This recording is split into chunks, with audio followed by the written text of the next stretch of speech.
We made this.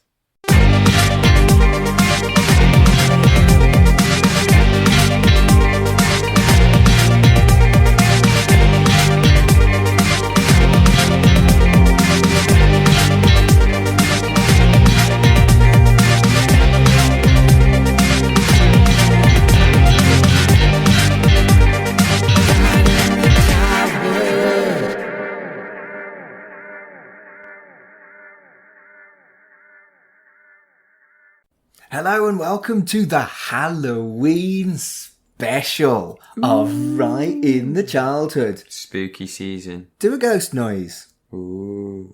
There we go. He's Fraser and I'm Mark. We're your hosts for Right in the Childhood. Are we not having spookier names? You know, like in The Simpsons when they pick like... Fraser and Mark. Mark. No, that's a very mutant month for me, isn't it? Mutant Month May. That was the thing. Yeah. But no, we're doing a special weird thing from my childhood as our Halloween special. Yeah. But we need to explain what the show is, really. Yeah, of course. Yeah. Before we go, why it's different. Yeah. So we are two nearly millennials, either side of the millennium generation. You're the Generation Z side, I'm the Generation X side, meaning that even though we're both pretty millennial in most of our outlooks in life, technically we're both not millennials. Yeah, I definitely feel there's some parts of millennial that I get. There's other parts where I'm like, yeah, no. But like, there's definitely Gen Z qualities where I'm like, yeah, yeah. Do you ever find that you, like, there's Gen X stuff you Very do much or... so. Yeah, I think we're both more millennial than we are the other two generations. I don't know, you know, because I think you're more the one that's the latter one. So you're more millennial because, like, obviously, the more you grew up, the more it was millennial. Whereas the more I grew up, the more it was Gen Z. I don't know. I mean, you and I are quite similar in the way we look at life and our outlook and stuff. Yeah, but that's because that millennial and Gen Z are pretty similar, but there are definitely elements in Gen Z that are different. Like, you love Twitter. I despise Twitter and prefer Instagram. Oh, Instagram's like Twitter on hard mode. But again, that would be a thing between like millennial and thingy. Gen Z, like, yeah. Gen X would be like, oh, I love Facebook and only Facebook. Facebook's a marketing tool. Anyway, we've got distracted. We basically have an age difference, even though we're both nearly millennial. And the idea is we both take it in turns.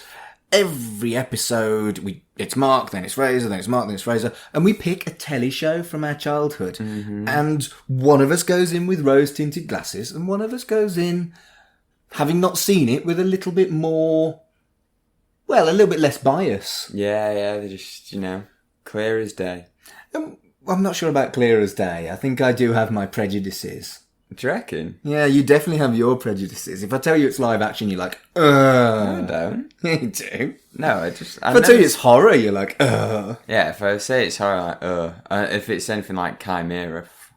Do you know what we're doing today, Fraser? Yeah, I know we're doing a horror. I just hope it's better It's than not Chimera. really a horror. It's a ghost thing. Don't just... If you say one of these things where it's like, oh, it's going to be like this, and then it ends up being Chimera again. It's not going to be like Chimera. I know you have, awful. like, kind of That PTSD and of again, Chimera. that wasn't awful because it was horror. It was awful because it wasn't horror, and it was boring. It was as slow. F. It was slow. AF to do. But we're not doing Chimera again. We are doing Ghostwatch. Cool.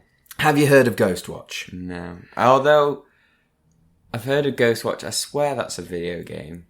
There's like something Ghostwatch. Or like Ghostwatch Protocols, a Mission Impossible thing. Okay, so before I tell you what Ghostwatch was, with that in mind that you... I think it's nothing relevant to those things. Right, so tell me what you think your idea of Ghostwatch would be. What would be your pitch if you were given that title? Well, if this is actually a child show, it's probably like... It's not a child show. It was a show... Family? Yeah, kind of a family show on BBC kind of like 7 till 9, that kind of slot. Right. More Doctor Who time slot kind of vibes, or was Doctor Who later on? I can't remember whether it was a weekend thing or a weekday thing, but yeah, sort of kind of stuff that kids can watch but not aimed at kids. Watch with the fam. Yeah. Right. I was going to say, if it was like completely kids, then it would probably be just like, I don't know, I'm picturing like Neighbourhood Watch, but with ghosts. Okay. Like that sort of concept of like, you watch the Neighbourhood, you watch ghosts. Right. Maybe that vague. Or, who knows, it could be ghosts telling you stories or anything like that. There was one thing I really liked as a horror thing, which I'll probably do maybe next year if it's my turn to do it, which was Grizzly Tales for Gruesome Kids, which was pretty cool. And that was like, you had a narrator. Not heard of it. Who told you all these different things. But they all sort of, they were quite horrific, but they were also very much like life lessons, like, you know. So a bit like Tales from the Crypt. I don't know what that is, but probably, yeah. There's probably someone in the middle who understood both those references and went, yes, you are both describing the exact same thing. Okay. But yeah, I imagine like, probably some tales, some ghost sort of stories. It's a documentary. Oh, get in the bin. So this was... Oh, okay, right. We talked about prejudice, but documentaries, maybe that is the... Oh. So it was a Halloween thing where they had a lot of very famous TV presenters from the time presenting from the most haunted house in Britain. I'm not... Yeah, this... Oh. It was massively controversial at the time, and it was... Either you thought it was amazing and, you know, it was critically like well Most received. Haunted. Yeah. Yeah. Ish. And you either thought it was incredible or you were one of the people that sent... This had a lot of complaints from the BBC. Yeah, a lot. Was it complaints because they thought it was naff, or complaints because they thought it was like, oh, you're doing something with the devil here or something, or like they believed it? Yeah, that. So it was the latter more than it was naff. And they had pretty much a who's who of who'd kind of like graduated to being an adult presenter from kids telly. So it had lots of the people on it that I really resonated with. So I'm going to go through a list of the presenters that I remember being on it. Great. And I want you to tell me whether you recognise any of the names. Any of them, yeah, go on. Michael Parkinson. I don't think so, unless he did like something super serious recently. Is he like a serious interviewer now? Yes, he's been a serious interviewer for a very long time. Oh yeah, then I know him. So Michael Parkinson. Wait, so he wasn't always that serious? No, he was the exception. He was the main presenter with all the others coming in. No, Sarah Green. No. Rachel Green. No, not Rachel. I don't know who Rachel Green is. From Friends. Oh, okay. That's her. Oh, I thought you were talking about like telepresenters.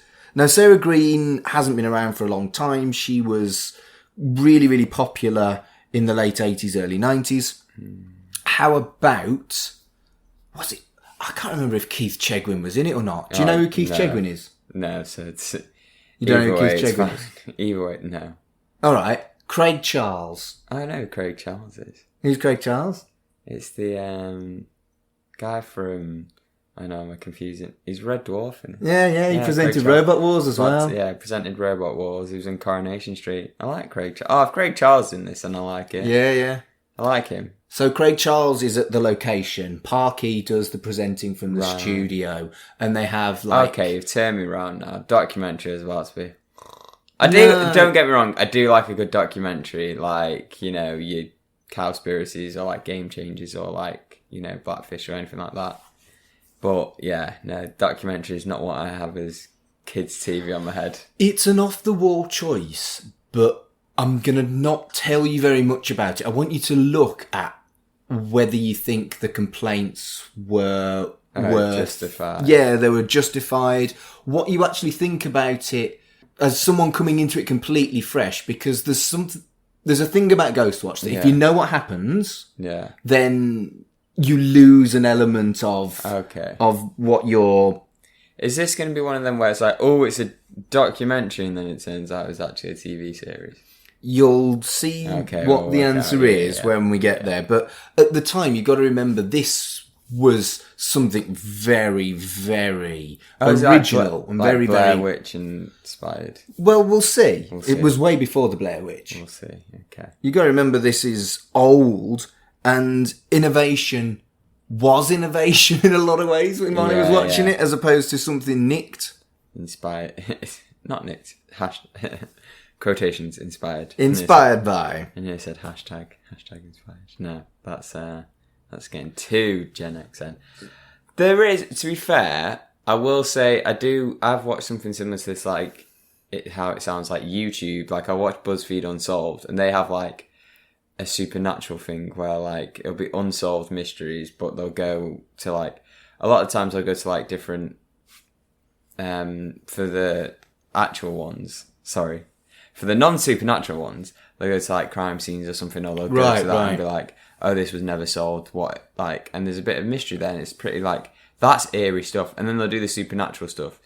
Two hosts, and one of them is a big he's a fraidy cat, but he's also loves horror in a way because he likes being scared. Yeah. So I associate I'm a bit like that. Associate with him in one way. No. This guy's like scared of his own bloody reflection or something. Right. Like, okay. And he full on believes like in all the supernatural stuff. Right. Like he has all the equipment, and then the other one's just like, oh no, this is just a laugh. Like he'll often go like, he'll insult the quote unquote demons. Yeah. And like call them a bitch and stuff like that. Shane and Ryan are the two, like, yeah, I've just remembered their names. So Ryan's a fraidy cat, Shane's like, come at me, bro, or whatever. But so I've watched a load of them, so I don't know if I'll be scared by this, but I'll also like, I've got that sort of mind frame. So remember, in 1992, I was 14, so I was formulating what I did and I didn't believe. I think I was probably starting to very much question God, question the supernatural. Mm-hmm. But I think maybe I probably did still believe in ghosts and God and other fictional things, So this was quite a formative program for me because it was right on the edge of really what I should have been watching at that age. When you've still got that active imagination. Yeah, questioning. As we proved with bloody Chimera, where you're like, oh, this is going to be the scariest thing ever. Yeah, so full disclosure, I have rewatched this since I was a kid. Good. And as a kid, it scared the shit out of me. I was traumatised, I couldn't sleep, my parents were angry with the BBC. Oh, wow. As an adult, when I watched it, I appreciated what it did. Mm-hmm. I appreciated the filmography and the originality and the innovativeness of it. So I'm not sure if you're going to be scared, but as someone with a film degree, someone who is interested in film and television, directing and all that kind of thing, I'm genuinely interested on a more modern film buff's eyes and opinion of the show, and whether or not you can kind of take a step back and understand how it may not be as sophisticated as you might have expected, but for the time it was incredibly sophisticated. Yeah. And I just want to put you in front of it, frankly, Fraser. Yes, I'm looking forward to being in front of it. And then maybe behind it once we're done with it. Well, I think what I'm going to do is I'm going to close the curtains, I'm going to switch the lights off, and we're going to have like a spooky time. And honestly, like if we did this without Chimera, I'd be like, oh no, I'm terrified. But Chimera is obviously like, it's just changed my mindset on all this stuff. Now I'm like, Mark, unless you're showing me Chucky or something like this. I did show you Chucky once. Yeah, it wasn't good. It wasn't great. You didn't like Chucky? Didn't. You didn't? Child's Play. Yeah, they attacked a poor ginger child in Tesco. Would you like to do a podcast where I show you classic horror films? No. You wouldn't? Not even if there was a high demand for it, like if all the many fans were like, yes, let's watch that. How about like we do it monthly and we do like Nightmare on Elm Street, we do Hellraiser, we do Jason Voorhees. With the caveat that we have to do a monthly Hannah Montana. Oh no. Exactly, that's what I thought. Or I'll find a worse show than Hannah Montana. Worser? Yeah. That's not a word. It is if you subscribe to the belief that all words are made up. Oh, for fuck's sake. You and your Shakespeare thing. You're not Shakespeare. It's not a Shakespeare thing. Taika Waititi said it. I mean, Taika Waititi is also cool. Exactly. Some would say cooler than Shakespeare. Get in the bin. Get in the bin. I like my Taika, but the Bard, man. The fucking Bard. No, Taika. Korg beats Bard every day. I mean, the Korg is cool. Korg. Korg is, for those of you who haven't watched it, a character in the MCU. Yeah. If you haven't watched it, You should. Thor Ragnarok. Treat yourself. Yeah. We got distracted. We tangented. No, love this, and I'm going to enjoy the nostalgia of it and rewatching it and knowing what's going on. And I'm fascinated to see how you respond to it. I really hope you like it, but it is okay if you don't. Yeah, there's a high chance I'm not going to. I don't think this is creeping in the top 5. Even if it is if it's the best of what I'm expecting, I'm going to be like, If it's the worst of what I'm expecting, it's going to be, Well, happy Halloween, Grumpy Fraser. Yeah. No, I do. You know what? I will say, I do like Halloween. And I've liked being on the other side of Halloween, of being like a scare actor. Because, like, you can channel in the stuff that you're afraid of. You know how to get people, because you know what scares you. Yeah. I've also learnt the psychology of why people get scared, and it's quite interesting. If there's Would nothing... you say it's made you less of a fraidy cat having done No. No, okay. I still get terrified. I go through them, like, it's worse because I know what to expect, and it still terrifies me. When we have to do the training and people do the scares, I get scared and go, yep, good job, well done. Congrats. And then you go, it has made me appreciate people who are good at scaring and people who are just like, I guess it's one of those things as well, like, I guess that's why Chimera hurt me even more, because I know how to, scare someone in an efficient and great way, and that just didn't do that for me. Still don't regret Chimera, because I got to tell you the story about the Scouts hike, but... Yeah. The stories were great. Probably better than the show, to be honest. Your vision of it, your imagination was better than the show itself. Fascinating, isn't it? And I think, as we've done this show, we're well over a year in now, the memories compared to the reality is sometimes quite a wounder. Yeah, it's quite interesting. Sometimes it's great, but sometimes it's a wounder. And I'm looking forward to watching this. Yeah, well, let's watch Ghostwatch. Let's watch the watch. Watch the watch. All right. Ooh. Was that your ghost? That wasn't me. I think that was the ghost we're watching. Is that right? Ooh. I saw your mouth move. Ooh. It didn't move that time. Oh my god! Dun dun dun. Thank you for listening to Right in the Childhood. We've been overwhelmed by the love and support that we've received from our listeners. If you're enjoying the show, you can buy us a coffee via our Ko-fi website. That's kofi.com/Right in the Childhood. ko-fi.com/Right in the Childhood. There's no subscriptions or anything like that, so just buy us a coffee if you fancy.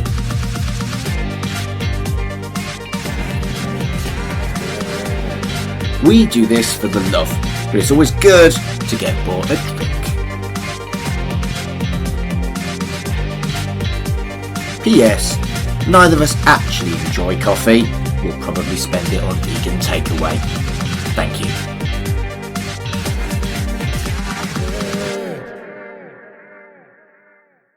Welcome back to Right in the Childhood, and I don't know how many people actually pause the podcast and watch the stuff in between, but on this one I really think you should. So if you've not watched Ghostwatch, watch Ghostwatch. So re-pause it. So you've had the breaks and now pause again. Yeah. Because we're going to be spoiling it, essentially. And there is a massive spoiler. If you care about spoilers for this. True, but... I would advise don't watch this. Oh, for goodness sake. Because it was an hour and a half of... what to the end felt like torture. And it's like, I've never been so blessed that something has ended. And I'm putting that close with Chimera. Like, I might have to listen back to the Chimera one and see how, like, done I was with it then. But this is possibly the most done I've been. I'm genuinely surprised. I thought you'd like this a lot more than Chimera. And Chimera I didn't like when we watched it, but I still think this is great. I probably liked it. No, I probably liked this a bit more than Chimera. It's just, I think it's... Fool me once. Shame on me. Fool me twice. Is that the one? Yeah. Shame on you again. Shame on me again. So some corrections. I didn't realise it was after the watershed, so I probably shouldn't have been watching this Naughty. at 14. But that's kind of kind of fits Adds really well to because it, I was yeah. petrified. I was absolutely petrified by How old were you when you watched this? 14. Okay. I was absolutely petrified by this. But I wonder, you didn't recognise... Had you watched horror before? Yeah, I was always into horror. I was reading horror books by this point. Okay, that's interesting. Sorry, carry on. But it was never repeated because it was considered so controversial at the time. Yeah, controversial and boring as You really thought it was boring? Yeah. Oh, it was just... No. This is one we're not going to agree on at all, I don't see think. why someone would want to put themselves through this. It was just... Oh, it was cringy. It was just awful. You could see that... I'll be honest, the first note I did in capital letters, and this was within a minute, I think you've literally put it on, and I've just put in capital letters with an exclamation mark, fake. It was. So obviously fake. Like, the acting and the camera angles gave it away instantly. These actors were not good at portraying real people. And, like, not a knock on their acting abilities, just no one in there was believable, apart from maybe Craig Charles, who was the blessing of... No, this is better than Chimera, purely just because of Craig Charles, and he does not appear enough in this. And is it Michael Parkinson? I thought Michael Parkinson played a very good Michael Parkinson. They need to talk to their agents, and seriously, any money this makes, they deserve a split of it. No one else deserves, because this, if it wasn't for them, seriously, I was just I just wanted more and more. I could have I'd rather watch an hour and a half of Craig Charles just being questioning why he's on this show. Cause Craig Charles's stand-up's quite funny, actually. Yeah, he's hilarious and he's brilliant, and he managed to partly save some essence of this. You know, you have your turd sandwiches where you do a turd and then something good in the something good in the middle is just Craig Charles with a bit of Parkinson as well. Because so I disagree with you on this. I think you're looking at it with such modern eyes that you can't appreciate the phenomenon that it was at the time. You weren't born for another, good 6 years after this? But so I will point out many of the flaws that you can see. This boom operator, if he was in a legitimate production, would have been fired instantly. The amount of times the boom was... They focused too much on making it we've got to make it look like a documentary. But it was an insult to documentary filmmakers because it made it look like that these documentary filmmakers couldn't film for their lives. And they would not have made it through journalism school. They would not have been on the BBC if a boom operator did like this. The cameraman, we've talked about my degree with film and TV. I've also done a master's in journalism. You would not be hired if you were displayed this kind of skill level. Honestly, it's sort of the reason Blair Witch gets away with it was their gimmick was it's a student film. So when stuff was bad, okay, it's students. This is supposed to be trained professional documentary makers. And I can tell you for one, the cameraman in this gives his camera to a presenter. That would never happen in a million years. I worked at KMTV, which is local TV news. Do you think those camera operators were letting their presenters anywhere? No way. They're now this is interesting. This is what I wanted from you because that is your insider knowledge. Do you feel that it would be something that someone who didn't have that insider knowledge... You can see the bullshit throughout. So, they've got this security camera, which, security cameras, they are still cameras. They do not zoom in when something interesting happens. This is Paranormal Activity did this better. They had a camera that was going through and going through. That camera, I don't know actually because I don't watch all the Paranormal Activities. That camera never zoomed because security cameras don't zoom unless you make them zoom, especially if it's quote unquote live. I don't even believe this was live. I think this was... It wasn't live. Heavily pre-recorded. Oh, it was pre-recorded. You can tell because it's so obvious. They're trying to do the whole thing. Filmed months before. They're trying to do the whole thing of, are we on? Are we on? No, if that stuff, that is a cardinal sin of someone being like, oh, am I on? You literally, if you watch This Morning, whenever they do a communication, you can tell that, okay, that's live. I feel like anyone who's watched TV would know this is fake. Yeah, but you've watched modern TV. No. TV in the 90s, was that clunky in a lot of ways? But it wasn't though. This literally, like, the BBC had been presenting news for like years and years before this. This is like, if this was the 60s, maybe, but the 90s was not this bad. See, I don't feel like I would have spotted these errors in the 90s. The thing it was comparing itself was to Crime Watch. You watch a single episode of Crime Watch and you can see through this BS. But people didn't, Fraser. People be dumb. 1 million people phoned into the studio, and they got a message saying this is not a live program. It is a film. If you want to leave your ghost stories, we'll use them for another program. But 1 million people phoned in to join in with this telethon. They probably said, why are you showing this god-awful show? Is there not anything else? Literally, could you put paint drying on instead? I'm surprised that you hate it this much. It was awful. I still really enjoyed it. I get behind, like, Most Haunted, yeah, it's gimmicky as hell. But that I prefer is, like, that's more close to being quote-unquote real than this. Like, this... I will say, I respect the whole idea of trying to do, like, blurring the lines between reality and fiction. But this did a terrible job at it. And, like, I feel like you even need to, like, you need to be like, oh, this is fake, but we're going to make it seem like, we're going to let people know it's fake. But, like, there's one called Dead Set which was, like, from the 2000s, which was based off, like, Big Brother with zombies. Yeah. That was cool because it's like, okay, we're taking something that you know, so we're taking like a Crime Watch and we're doing that. And you can lean into that more. Or there's stuff like we talked about, you know, Blair Witch, where you sort of like, you question whether it is. There was no question, like, at all. I think there was at the time because as a 14-year-old kid, I believed it. I believed it. And you watched horrors. You watched horrors and, like, this scared you. It scared the shit out of me. This scared you more than Chucky. I believed it was real. I hadn't seen Chucky at that point. Oh, right. But I believed it was real. So what kind of horrors were you watching at this time? Oh, I don't know. It was fucking 30 years ago, I know, Fraser. But I'm just trying to think what...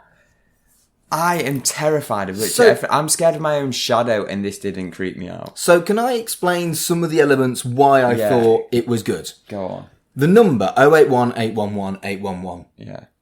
That one was the going live phone number. That was the number that they used regularly for people to phone in for shows. So that gave you a real sense of it being true. Because everyone knew that number as the BBC's number. So the usage of Michael fucking Parkinson. Michael Parkinson had never acted in anything. He had been a presenter and a very famous presenter at the time. And also... there was the affection that you had and the insider knowledge for the couple, Mike Smith and Sarah Green. They were both famous. They'd never worked together before, but they were famous as being TV presenters and a couple. Did they work after this? Yeah, they did. Of course they did. That's good. It didn't destroy their career then. No, well, it didn't destroy anyone's career. It was well received at the time. Wow. Yeah. That is shocking. So the boom thing... I feel like because the boom operator became an important part of the plot later on, they needed to establish him as being there. Is that fair? There's other ways you can do it. The Office did it where there's literally like the boom operator can talk to the person, but it being constantly in the shot, that's not establishing a character. Like if you had a character's hand in the whole thing, but if you like, he was literally... There was points, where he was talking to her or trying to comfort her and stuff like that. That's fine. They do that in Most Haunted. The camera operators will communicate. I've not seen this Most Haunted, but it's better than this. Like it's not a great show, but it's better than like they're actual ghost hunters. So they'll do the things of like the ghost hunter technology where it's like you play the thing and Ghosts in that are not clear talking as they are in this. They were talking like they were in a horror movie. And the other thing was, the quote-unquote scientist they had was saying, oh yes, when ghosts normally attack, they show this behaviour. And I was like, yeah, that behaviour that's been established in movies because this is a movie. Oh, it is a film. That's exactly what it is. It's a film. So obvious. I was just like, you're not pulling the rug under my... Like, this is... I can't believe that anyone would believe... Okay, maybe like 14 or more, or like younger, but like It got a lot of complaints from real people, not just because they believed it, but also because it was scary. I think the reason why people get complaints is because my children are watching this and believing this, and you're trying to portray it as real. Yeah. Which it would have... Right, so there's a little thing called Ofcom. People might know of Ofcom because they're always going against Piers Morgan, and rightfully so, because Piers Morgan is a piece of work. Indeed. So they're like, they came around in the noughties as like a complaints thing, probably because of shows like this. So Ofcom is someone you can ring up and you can complain to about. So I imagine if this film was made during Ofcom days, they would have complained about this. Not because, it seems realistic, but because the BBC are potentially lying or not saying it is a film. So there are people who would believe it. But I don't think adults will be believing it. I think, like you say, kids will be believing it. And it's like, why are you showing this to... And rightfully so, they should complain because, like, they did their best. It was after the watershed. They did their best, but it was awful. It was awfully done. It's making it seem real. But kids might... Like, if an adult tells you something's real, then you're going to believe it. Look at my job. I dress up as characters and people say, no, that's the real Mikey. Of course you're not going to know it's the real, but an adult tells you that, then you do believe it. So someone's going to see this BS and be like, oh no, an adult has told me it's real. Now I know how you felt when I gave your stuff a hard time. And I'm kind of glad you hated it because I feel slightly less mean after I gave your stuff a really hard time. This wasn't as bad. No, this was just... I think it's great. I think... As a piece of original television, you've got to remember this was before the Blair Witch. This was before any of these things. Yeah, but it wasn't before, like, iconic... Like, horror films have been going for years. And it is a horror film. And I'm sure better stuff was done before this. Like, I could go into the research, but I don't want to do... I want to look at that in a little bit, actually. I don't want to do anything for this show, because... my goodness. Poor Craig Charles, I like him. Just stick with Robot Wars, stick with Red Dwarf, stay as Lister.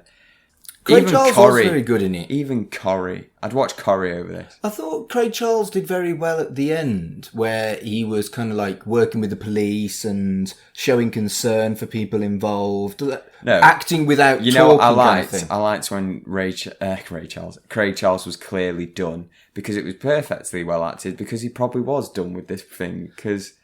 I would be done with this thing. I was like, oh, really? We're still doing this bit? I'm genuinely stunned by how much you hate this. There was like parts. It was like almost Lord of the Rings, but in a bad way, where it's like, oh, it can end now. Oh, it's still going. Oh, it can end now. We're still going. And then when I finally saw the credits, that should have given it us away as well. The credits literally say, this actor played this person, this actor played this person. So, like, if you're a parent with your kid, which you probably should be at 9 o'clock, you can see, look, that's an actor and that's an actor. Also... feel well sorry for the actors in this who have to play like doctors or whatever, because they could never, like, if they're really trying to portray this as a real thing, they could never get work after that. Then they weren't afterwards, of course not. And I think I've seen some of the actors in other things. That's all right then, as long as it wasn't a career killer. But I feel that as an idea, it was really clever. Perhaps there is some merit in what you're saying, that it was poorly executed. There's merits in ideas, but you can say that about a lot of things. Suicide Squad is a terrible movie, but the idea of having a Suicide Squad movie is great. Wow. Yeah. You really won't let me say anything positive about this, will you? I'm vexed. And so you don't do the dog shit sandwich. You've literally said, oh, Craig Charles in it, I liked him. Then slagged everything. No, he's good. That's it. That's the... idea is good. Craig Charles was good. Parkinson was good. That's it. Parky's still around, but Mike Reed died quite a while ago now from heart failure. So, but no, I feel that you've lost something by not being my age when watching this. The relationship between Mike Reed and... I feel like a 14-year-old me wouldn't have bothered with this. A 14-year-old me would have got bored with this. The relationship between Mike Reed and Sarah Green was something that I knew of as a kid. And the concern from Mike Reed in the studio when Sarah Green was in trouble, I really liked that. I thought that was really clever, and that resonated with me as a kid. It wasn't well acted, though, to be fair. Like, looking at it now, I was like, I can tell why he was a presenter, not an actor. So, 90s wasn't as well acted as modern stuff? Yeah, it was. No, it wasn't. Some of the best movies in the like in cinema history are from the 90s.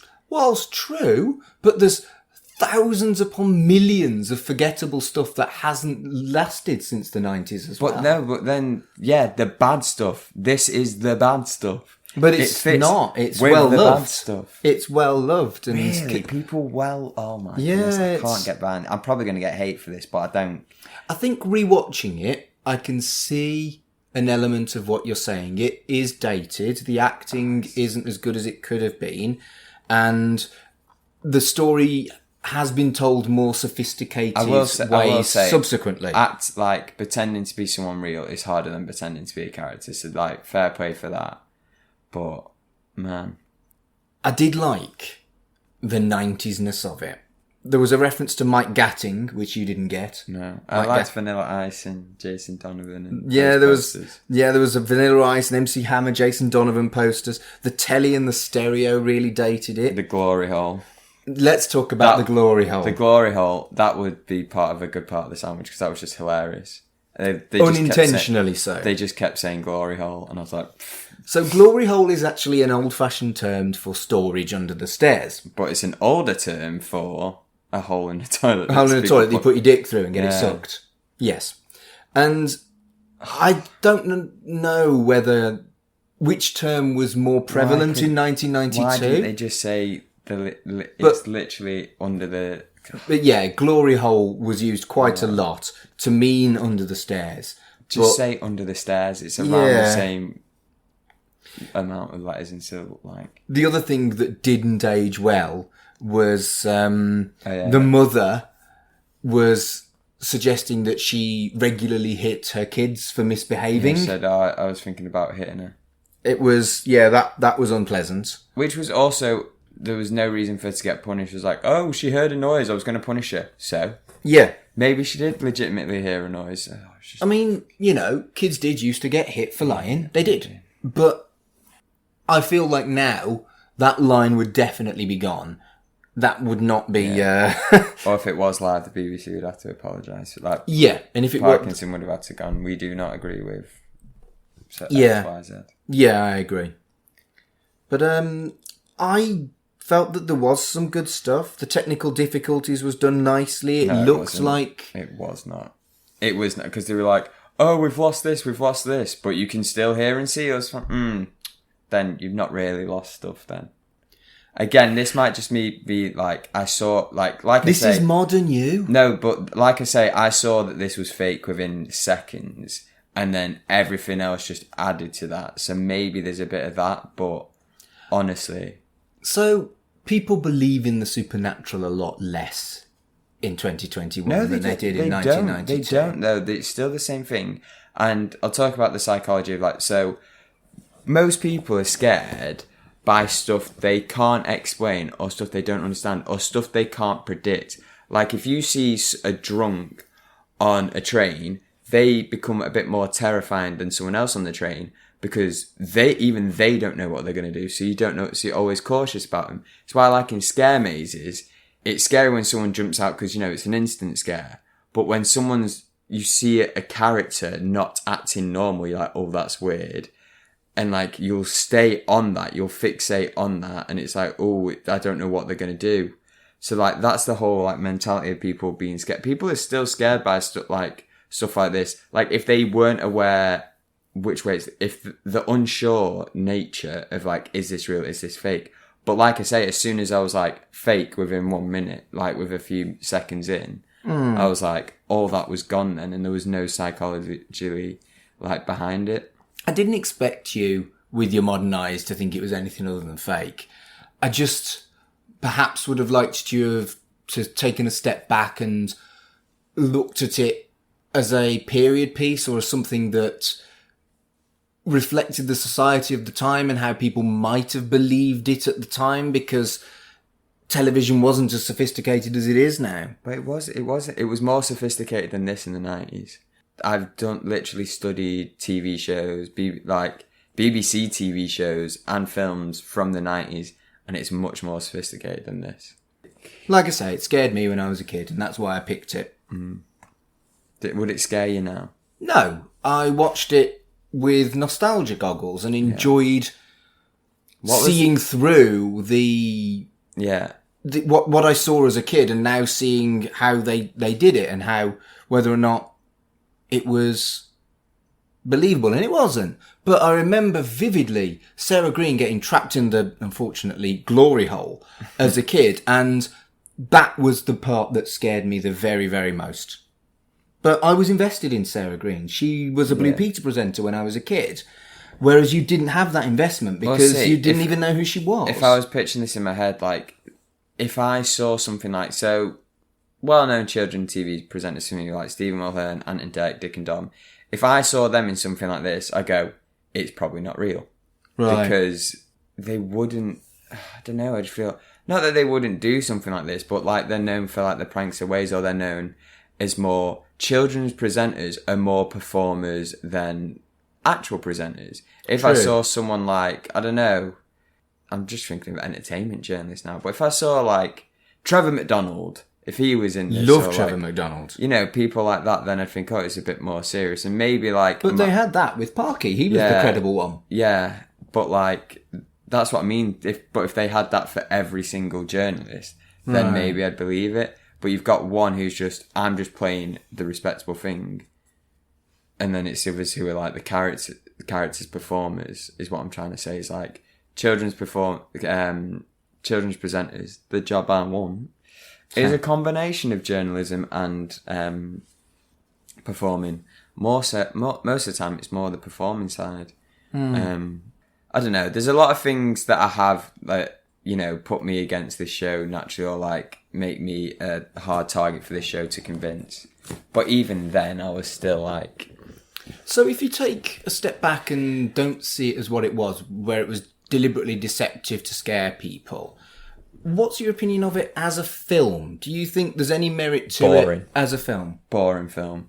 Right, okay. That like because again, it goes to that thing of like, if you a horror movie, you want the jump scares, or you want the, maybe not even the jump scares, just the anticipation. Like, let's talk about 1976 Jaws. Great film. Exactly. But the whole thing is, I don't think you see the shark in the first one. I can't remember. You do. But like, it's towards the end. But like, it's all about built that anticipation. And the scariest thing about Jaws isn't the shark, isn't anything really to do with what you see. It's what you hear. It's that dun, dun, and people will still be scared by that. There was nothing of that here. Nothing, no like build up or whatever. Like I said, I thought it ended 3 different times because I was like, that's a fitting ending. Oh wait, no, we're still going. But there was never that thing of, let's set up this, let's set up that. It was just, and it'd be honest, if this was live and this was real, be a boring show as well. It's boring both sides, because as a show, nothing was going on for a bit. You're just waiting for something to happen. Wow. And with horror or with a TV show, you should never feel like you're waiting for something to happen. You should always feel like, oh, I'm on edge. Not, when am I going to feel on edge? Do you know what I mean? Right. Do you see what I mean? Like, I do, but I don't agree. I was on edge. This still sent shivers up my spine. Really? They were nostalgia shivers. I'm well aware that they were nostalgia shivers.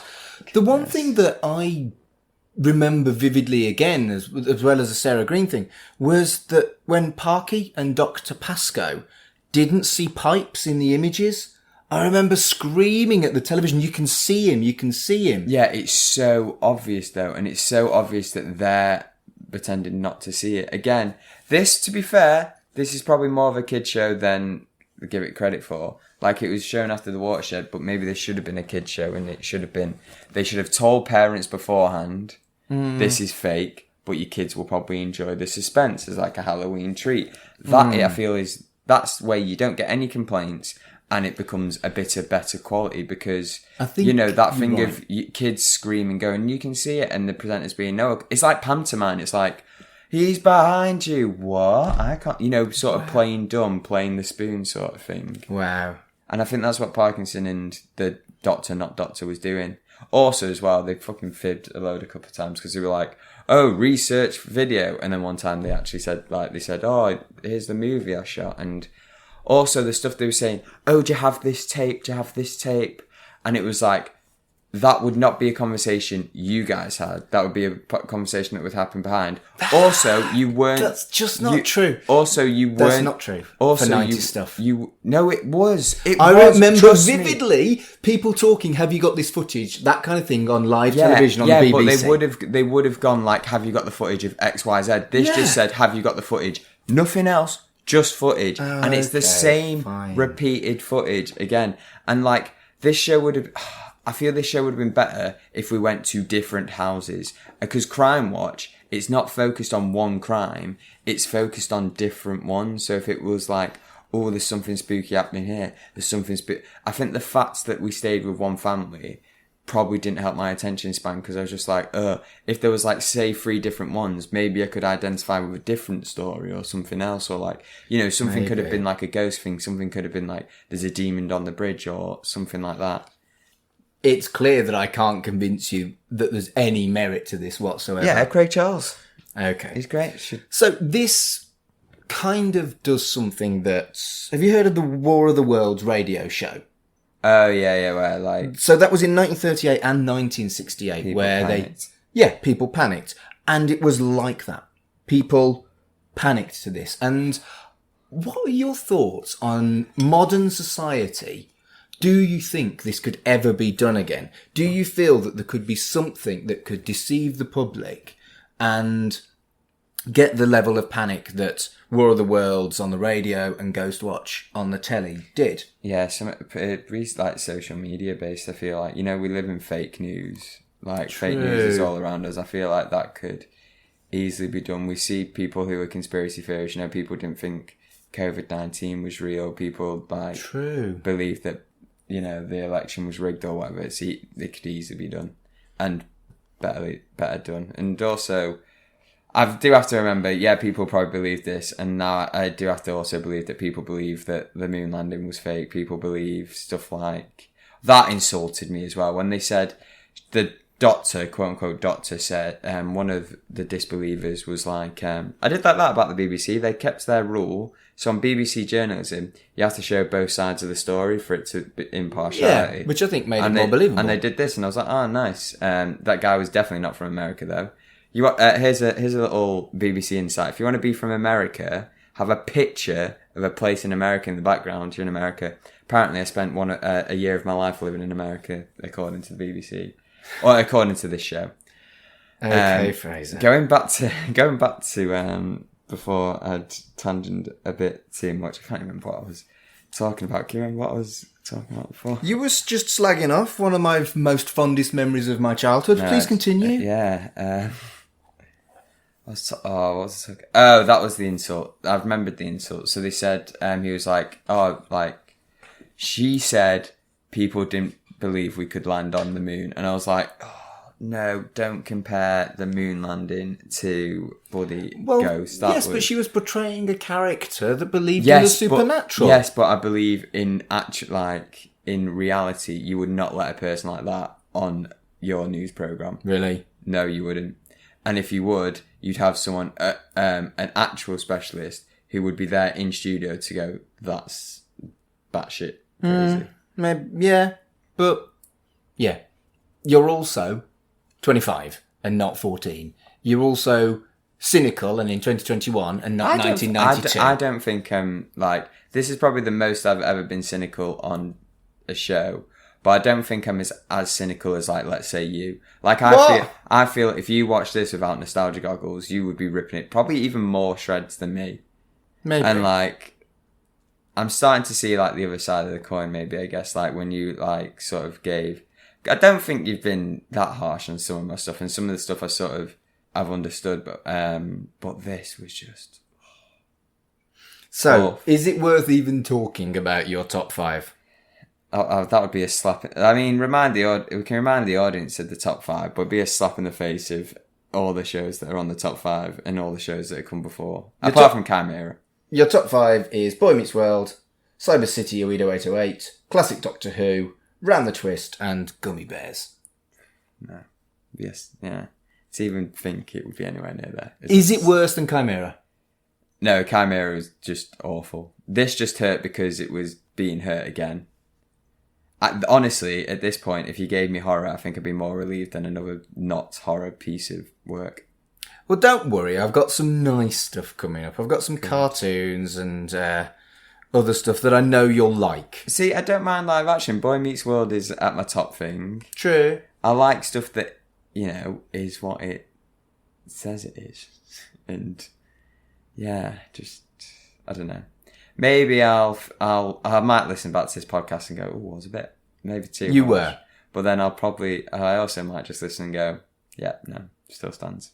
If it's still burning in the back of my brain. This. I'm more curious than ever about the opinion of people my age of Ghostwatch. Mm-hmm. I'd be fascinated to know whether they watch this now and go, holy crap, it was absolutely diabolical. How was I hook, line and sinker at this? Or, oh, that was fun, that was a bit of nostalgia. Or somewhere in between the two, because I think I'm somewhere in between the two. Yeah. I will say, this is more of a kid show than what the idea suggests it is. Like True. Like I say, they should have said to parents, this is for... Like, they do it with The Only Way is Essex because they have to do it in shows like that, where it's like, some of this is... some of this is fictional for entertainment purposes. Yeah. So if they put something like that, so the parents know, okay, I should probably watch this with my kids, and then I can be like, if they get too scared, I can be like, don't worry, this is fake. They have a message at the beginning to tell you it's fake. Or, parents can decide, oh no, I'll let my kid have a bit of a scare, it's Halloween and stuff like that. It's an interesting one, isn't it? Who was it actually originally for? Was it for children? Was it for adults? Was it a misguided thing that was always going to get complaints? It's a phenomenon, I think, for that reason. Oh, I wouldn't say phenomenon seems like... Anomaly? Yeah, there we go. There we go. Phenomenon seems too nice of a word. Wow.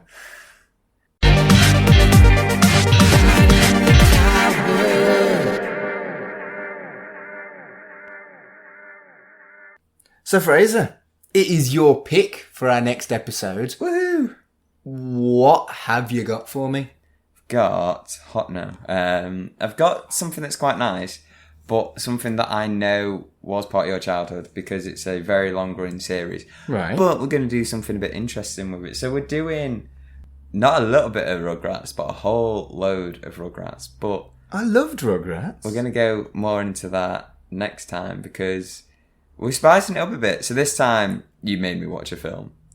Next time, we're doing more than watching TV shows. We're doing more than watching a film. We're going to do so much, and it's exciting. We're mixing the format up a bit. So it's going to be a really long episode. Yeah, so it's going to be really long. It's going to be huge. It's going to be, some might say, reptile-sized.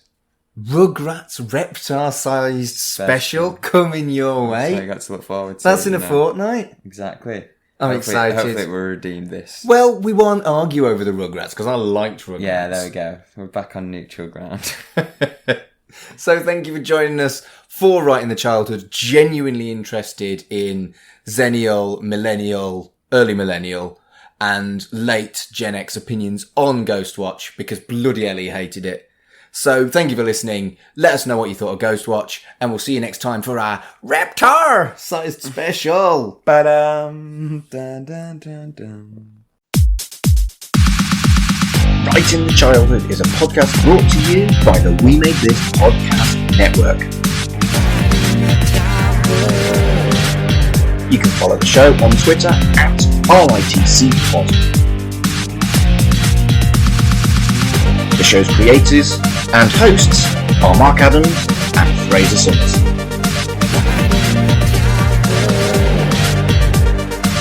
Follow us on Twitter at MarkAdamsHC and at SpiderPanTweets.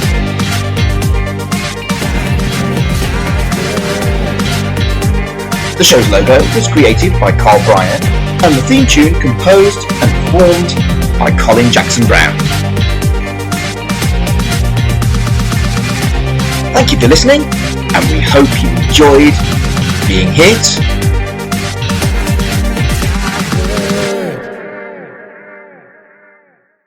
Hello everyone, this is Tony, Network Chief of We Made This.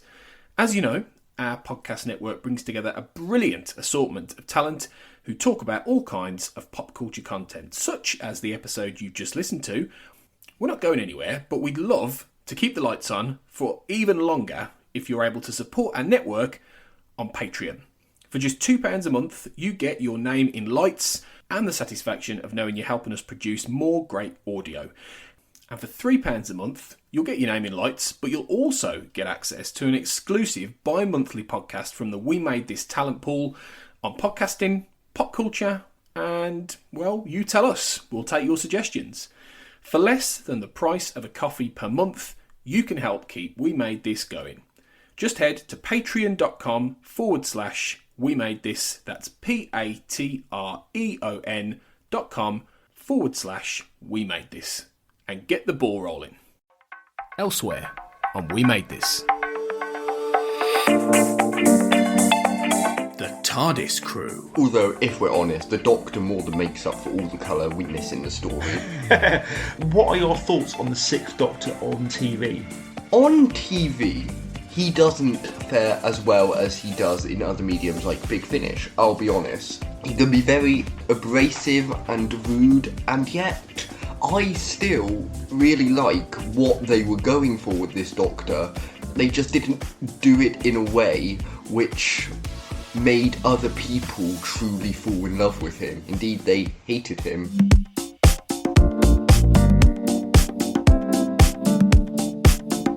Pick a disc. It's a fascinating thing with it's the difference between comedy and music is that the bands generally, like, you can have a hit single that you're famous for and you can not want to play it, but you know that that's what people have come for. Whereas it's very rare that comedians get like a bit that you have to do, like where you're like, if you went to see Michael McIntyre, for instance, who's, you know, got some of the big bits of sort of like the comedy that was on DVD when everyone was watching DVDs. You know, like if he did the Mandrill bit, you'd be like, oh cool, he did the Mandrill bit. But if he didn't, you wouldn't be there going, oh, I can't believe he didn't do that. You'd be like, no, he did a show. He did an hour of stuff that we'd never heard before, and it was great.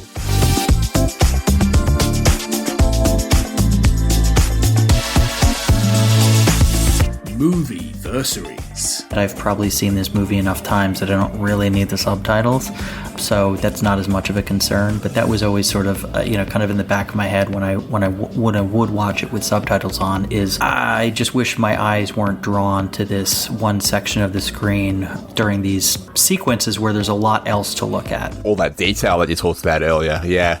Well, see, the funny thing for me is I watch everything with subtitles. Everything I can. I love subtitles. Fair. So, like, even the English version, I'm watching it with subtitles. Dude, I do that too these days, increasingly, because, I don't want to miss lines of dialogue. Check out all of these shows and more on the We Made This podcast network.